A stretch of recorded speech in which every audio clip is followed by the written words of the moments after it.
Hello guys, how are you. कैसे हैं सभी। लास्ट क्लास में मैंने जीडीपी को लेकर बात की थी, यानी मैंने जीडीपी के बारे में बताया था। जीडीपी से हम इनकम कैसे कैलकुलेट करते हैं, ठीक है, ये सभी मैंने बात की थी। आज हमारा जो मुख्य टॉपिक है वो जीडीपी से रिलेटेड क्वेश्चनों को लेकर है। मैं आपको बताता चाहूँगा कि इस तरह के क्वेश्चन अक्सर गवर्नमेंट एग्जाम में पूछ लिए जाते हैं। क्वेश्चन इतने साधारण होते हैं, अगर आप इनको एक बार देखोगे तो मैं 100% दावे के साथ कहता हूँ कि आप जीडीपी से रिलेटेड कोई क्वेश्चन नहीं छोड़ोगे अपने एग्ज़ाम में। क्योंकि अगर एक बार आपको इनका बेस पता चल गया, आपको इनकी बेसिक नॉलेज हो गई, आपने इनकी थ्योरी पढ़ ली, तो कोई भी क्वेश्चन आपसे दूर नहीं जाएगा, आप उनका सॉल्यूशन आराम से कर सकते हैं। कोई बात नहीं है, अगर आपने मेरी लास्ट वीडियो नहीं भी देखी है तो भी चलेगा, कोई दिक्कत नहीं है, कोई परेशानी वाली बात नहीं है। लेकिन मैं आपसे एक रिक्वेस्ट जरूर करूँगा कि ज़्यादा क्वेश्चन नहीं है, 15 से 16 क्वेश्चन मैंने सिर्फ यहाँ पर सेट किए हैं और बहुत ही ईजी क्वेश्चन है और एग्ज़ाम के नज़रिए से, गवर्नमेंट एग्ज़ाम के नज़रिए से बहुत ही इंपॉर्टेंट क्वेश्चन है। आप मेरे साथ बने रहिए और एक एक क्वेश्चन को मैं एनालिसिस करके बताऊंगा आपको कि ये क्वेश्चन मैं आपको आंसर के साथ समझाऊंगा कि कैसे कैसे ये क्वेश्चन सॉल्यूशन है इनका, कैसे कैसे बताए गए हैं, ठीक है। तो आइए चलते हैं अपने फर्स्ट क्वेश्चन पर। पहला क्वेश्चन हमारा कि जीडीपी की फुल फॉर्म क्या है। बार बार मैं यही कहता रहा हूँ कि जीडीपी क्या है, यानी मैं इसी पहले फुल फॉर्म ही बता देता हूँ। जीडीपी फुल फॉर्म है ग्रॉस डोमेस्टिक प्रोडक्ट। क्या होता है ये? सकल घरेलू उत्पाद, यानी हमारे देश की सीमा के अंदर, हमारे देश की सीमा के अंदर जितनी वस्तुएं एवं सेवाओं का उत्पादन होता है उसी के मॉनेटरी वैल्यू को हम क्या कहते हैं? जीडीपी, ठीक है। ये आपको याद रखनी है, कोई भी आपसे पूछ सकता है। देखो फुल फॉर्म तो सभी पूछ ही लेते हैं, लेकिन आपसे अगर कोई डेफिनेशन के बारे में पूछे तो इतनी इजी डेफिनेशन है, क्या है कि हमारे देश की सीमा के अंदर, यानी जो भारत का नक्शा है उसकी सीमा के अंदर जितनी भी वस्तुएं एवं सेवाओं का उत्पादन होता है उसी के मॉनेटरी वैल्यू को हम क्या बोलते हैं? जीडीपी, यानी सकल घरेलू उत्पाद, ठीक है। नेक्स्ट क्वेश्चन है what is the IMF prediction for GDP financial year 2020-21, यानी जीडीपी वित्त वर्ष 2020-21 के लिए IMF की भविष्यवाणी क्या है। देखो IMF ने, इंटरनेशनल मॉनेटरी फंड, ये इन्होंने भविष्यवाणी की है जीडीपी को लेकर, वो कितनी की है? 5.4%, यानी फाइनेंशियल ईयर में 2020-21 में जीडीपी की जो दर है वो 5.4% होने वाली है। इनकी जो भविष्यवाणी इन्होंने बताई है। इसी तरह थर्ड क्वेश्चन है what is the world bank prediction for GDP financial year 2020-21, यानी जीडीपी वित्त वर्ष 2020-21 के लिए वर्ल्ड बैंक की भविष्यवाणी क्या है। वर्ल्ड बैंक ने भविष्यवाणी की है, इन्होंने 5.4 की जगह 5.8% वृद्धि, 5.8% जो है जीडीपी की भविष्यवाणी की है। वैसे मैं आपको नॉर्मली फैक्ट बता दूं कि जितनी जीडीपी हमारे देश की बढ़ेगी उतनी हमारा देश तरक्की करेगा, जितनी घटेगी उतना हमारा देश जो है नुकसान की तरफ समझो, यानी माइनस में चला जाएगा और देशों की अपेक्षा। केंद्रीय फोर्थ क्वेश्चन है केंद्रीय सांख्यिकी संगठन CSO की स्थापना कब हुई थी। बहुत ही इम्पोर्टेंट क्वेश्चन है ये। CSO क्या है? केंद्रीय सांख्यिकी संगठन, या इसे हम बोल सकते हैं केंद्रीय सांख्यिकी कार्यालय। इनके अनुसार वस्तुओं के दाम निश्चित किए गए थे। पहले इन्होंने बेस ईयर तैयार किया था, जो आज करंट में 2011-12 चल रहा है, उससे पहले 2004-05 था। इस 2011-12 में जितनी वस्तुओं के दाम इन्होंने फिक्स किए थे, यानी कांस्टेंट वैल्यू जो प्रोडक्ट की इन्होंने सेलेक्ट की थी, उन्हीं के आधार पर आज हम कैलकुलेट करते हैं जीडीपी। हम जीडीपी में महंगाई को इंक्लूड नहीं करते, यानी करंट प्राइस को इंक्लूड नहीं करते हैं, हम कांस्टेंट प्राइस पे जीडीपी को कैलकुलेट करते हैं, ठीक है। तो इसका जो केंद्रीय सांख्यिकी संगठन CSO की स्थापना कब हुई थी? 1951 में। फिफ्थ क्वेश्चन है भारत की राष्ट्रीय आय किस संगठन के द्वारा अनुमानित होती है? भारत की राष्ट्रीय आय में नेशनल इनकम जो अनुमानित की जाती है वो किसके अकॉर्डिंग की जाती है? CSO यानी केंद्रीय सांख्यिकी संगठन या कार्यालय, क्योंकि इन्होंने बेस ईयर तैयार किया था। इन्होंने वस्तुओं के दाम एक रेट किए थे जिसके आधार पर हम आज गणना करते हैं GDP। तो इसीलिए केंद्रीय सांख्यिकी संगठन जो है राष्ट्रीय आय को अनुमानित करती है। नेक्स्ट क्वेश्चन है 6, भारत में राष्ट्रीय आय का अनुमान सर्वप्रथम किसने लगाया था? तो दादा भाई नौरोजी ने भारतीय राष्ट्रीय आय का अनुमान लगाया था। और उस टाइम जो प्रति व्यक्ति आय कितनी थी? कुल 20 रुपये थी। कितनी थी? कुल 20 रुपये थी। बताओ कितने इजी क्वेश्चन है, आ जाते हैं ऐसे क्वेश्चन एग्जाम में और फिर कंफ्यूज होते हैं कि क्या आंसर लगाएं। तो आप देखिए, आप कोई प्रॉब्लम नहीं होगी। अच्छा, नेक्स्ट क्वेश्चन है, भारत में स्थिर मूल्य पर सकल घरेलू उत्पाद यानी GDP के प्राकलन के लिए वर्तमान आधार वर्ष क्या है? मैंने बताया था CSO ने जो आधार वर्ष यानी बेस ईयर जो बनाया है वो क्या है? 2011-12। तो इसका आंसर है 2011-12। इससे पहले जो था वो क्या था? Base year 2004-2005। नेक्स्ट क्वेश्चन है, सकल राष्ट्रीय उत्पाद GDP ज्ञात करने के, सकल राष्ट्रीय उत्पाद यानी GNP ज्ञात करने के लिए सकल घरेलू उत्पाद GDP में क्या जोड़ा जाता है? किसे जोड़ा जाता है, क्या जोड़ा जाएगा? तो GNP ज्ञात करने के लिए GDP में से हम क्या जोड़े? मैंने आपको बताया था कि हमारे देश में विदेशी लोग आते हैं, वो यहाँ पर इनकम अर्न करते हैं, और हमारे देश के जो लोग हैं वो विदेश में जाते हैं, वहाँ पर इनकम अर्न करते हैं, पैसे कमाते हैं। तो इन दोनों के जो डिफरेंस होता है, जो नेट वैल्यू होती है, हम उसे इसमें जोड़ते हैं, यानी उसको बोलते हैं net income from abroad. Abroad का मतलब विदेश से। मैंने आपको बताया था कि जो हमारे पास इनकमिंग इनकम है, इनकमिंग इनकम में से हम माइनस कर देंगे आउटगोइंग इनकम, जो नेट बचेगा वो बचेगा नेट इनकम फ्रॉम एब्रॉड यानी विदेश से। उसको हम यहाँ पर ऐड कर लेंगे। किस में ऐड कर लेंगे? यानी GDP में हम ऐड कर लेंगे उसको। तो हमारा क्या कैलकुलेट हो जाएगा? GNP। यानी यहाँ पर GDP जो है वो क्या? D यानी D है डोमेस्टिक। जब हम डोमेस्टिक को हम नेशनल में कन्वर्ट करेंगे तो हम जो विदेश की इनकम है उसको ऐड करेंगे।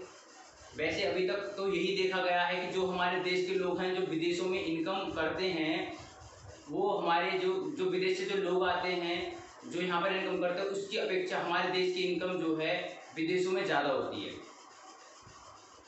नेक्स्ट क्वेश्चन है, सकल राष्ट्रीय उत्पाद यानी GNP से शुद्ध राष्ट्रीय उत्पाद NNP निकालने के लिए किसे घटाना होगा? मैंने आपको बताया था, एक एग्जाम्पल दिया था सैलरी का। यानी जब हम सैलरी स्लिप अगर आपने बनवाई होगी तो आपको पता होगा, हमारी सैलरी स्लिप में पूरी डिटेल दिखाई जाती है कि ग्रॉस सैलरी 20,000, उसमें ऐड होते हैं मानकर चलो आपका EPF evident provident fund, employ provident fund, और ESI या मोबाइल एक्सपेंसेस या कन्वेंस, वो सभी उसमें ऐड होते हैं। लेकिन आपके अकाउंट में जब वो सैलरी जाती है तो रिफ्लेक्टेड करती है नेट वैल्यू से। मानकर चलो 16,000 रुपये से, तो 4,000 रुपये जो है वो उन्होंने EPF, मोबाइल एक्सपेंसेस या कन्वेंस एटसेट्रा उनसे इन्होंने डिडक्ट कर लिए। तो GNP से जब हम शुद्ध राष्ट्रीय उत्पाद NNP निकालने के लिए क्या घटाएंगे? यानी G से, जहाँ पर G आए, G यानी ग्रॉस, जहाँ पर भी ग्रॉस आए सकल यानी आए, तो समझ लो उसमें कुछ ना कुछ डेप्रिसिएशन ऐड है। हम उस डेप्रिसिएशन को माइनस करेंगे। यानी G से हम N पे जाने के लिए, यानी ग्रॉस से नेट पे जाने के लिए हम क्या करते हैं? माइनस करते हैं। क्या करते हैं? डेप्रिसिएशन। GDP में एक फंडा है, ठीक है। 9th क्वेश्चन हो गया। 10th क्वेश्चन है, प्रति व्यक्ति आय निकालने के लिए, प्रति व्यक्ति आय निकालने के लिए राष्ट्रीय आय को किससे भाग दिया जाता है? तो टोटल पॉपुलेशन से राष्ट्रीय आय को भाग दिया जाता है। यानी टोटल पॉपुलेशन यानी हमारी जो राष्ट्रीय आय है वो क्या है? NN net national income, net national product NNP @ factor cost upon total population. क्या फॉर्मूला बताया मैंने? NNP यानी net national product at factor cost upon total population.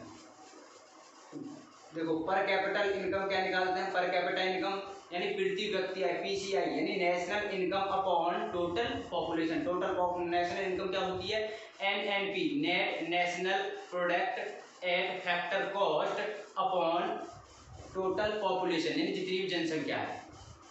देखो GDP होती है GDP at fact market price. GDP को हम calculate करते हैं मार्केट प्राइस पे, और नेशनल इनकम को हम कैलकुलेट करते हैं NNP यानी net national product at factor cost. Clear? अब है किस राज्य की प्रति व्यक्ति आय अधिक है। इसके साथ दूसरा क्वेश्चन भी निकलेगा कि किस राज्य की प्रति व्यक्ति आय सबसे कम है। अगर यहाँ पर अधिक की बात कर रहे हैं तो गोवा ऐसा राज्य है जिसकी प्रति व्यक्ति आय सबसे अधिक है, और बिहार एक ऐसा राज्य है जिसमें प्रति व्यक्ति आय सबसे कम है। तो बताओ कितने छोटे क्वेश्चन हैं, अक्सर एग्जाम में पूछ ले जाते हैं, आपको ये ध्यान रखने की जरूरत है इनको।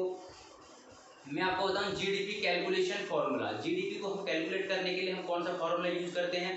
तो GDP एक्सपेंडिचर मेथड से लेकर चले, या GDP इक्वल टू, हम सबसे पहले करते हैं ग्रॉस इन्वेस्टमेंट यानी सकल निवेश प्लस के गवर्नमेंट स्पेंडिंग, ठीक है, और C यानी कंजम्पशन, यानी C कंजम्पशन, फिर इन्वेस्टमेंट, फिर गवर्नमेंट एक्सपेंडिंग, और प्लस एक्सपोर्ट माइनस इंपोर्ट। यहाँ पर कंजम्पशन क्या है? जनता के द्वारा उपभोग। मैंने आपको एग्जांपल भी दिया था लॉलीपॉप का, कि हम आप और आपके दोस्त मॉल में अगर जाते हैं, वहाँ से आप लॉलीपॉप खरीदते हैं, लॉलीपॉप खरीद कर खाते हैं, तो क्या वो अमाउंट GDP में ऐड होगी? बिल्कुल होगी जी, ऐड होगी।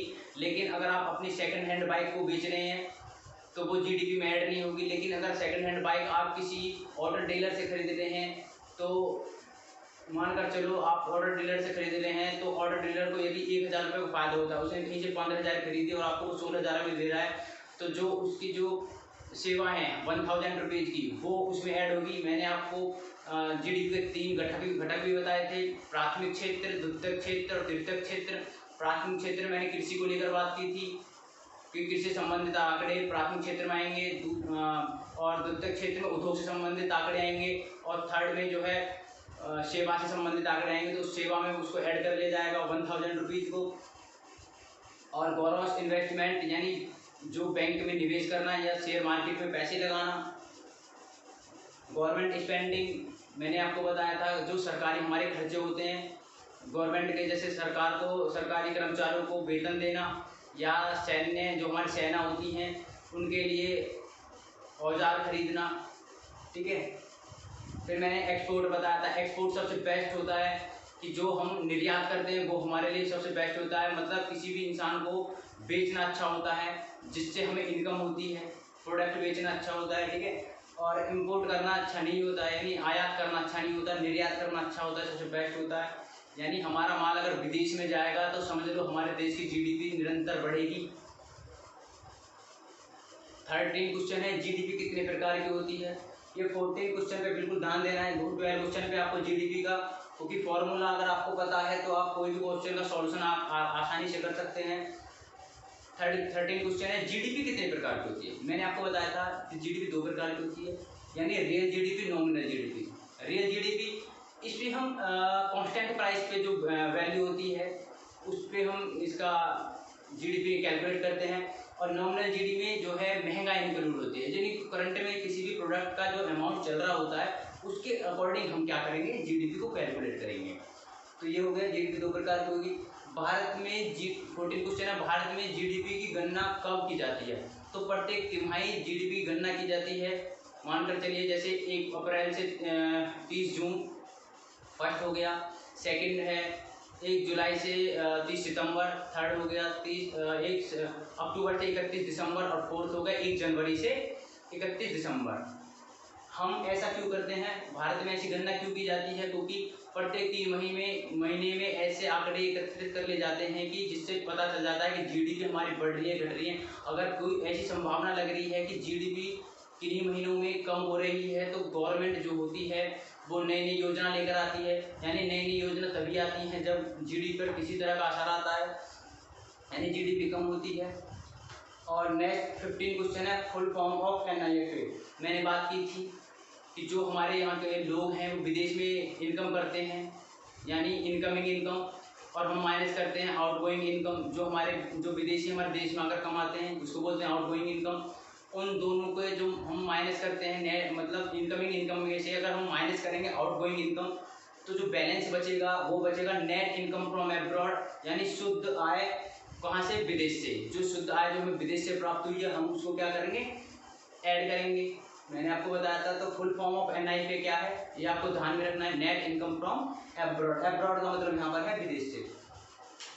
किसी देश की आर्थिक स्थिति को सर्वाधिक उपयुक्त माप क्या है, GDP। मैंने बताया था GDP किसी भी देश की आर्थिक स्थिति को नापने का एक पैमाना है।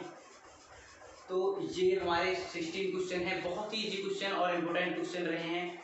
अगर आपने क्वेश्चन एक बार फिर से देख लेना, आप इनको वीडियो को फिर से चेक कर लेना, आपको एक दो बार में समझ में आ जाएंगे।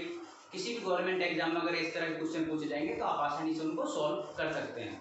और देखो मैं आपको एक चीज़ बता दूं, किसी चीज़ को कैलकुलेशन करने में आपको टाइम लगेगा। ये क्वेश्चन आपको अगर माइंड में एक बार सेट हो गई तो जहां आपको 60 सेकंड किसी क्वेश्चन के लिए मिलते हैं वहां आप इसको 10 सेकंड 5 सेकंड में इन क्वेश्चनों का आंसर आप आसानी से लगा सकते हैं। और यही हमें चाहिए, जितनी जल्दी हम क्वेश्चनों को सॉल्व कर लें उतना हमारे लिए बेस्ट होता है, क्योंकि हमें फिर टाइम मिल जाता है। तो आज के लिए बस इतना ही, और नेक्स्ट वीडियो हमारी जो होगी वो इकोनॉमिक्स की क्लास होगी।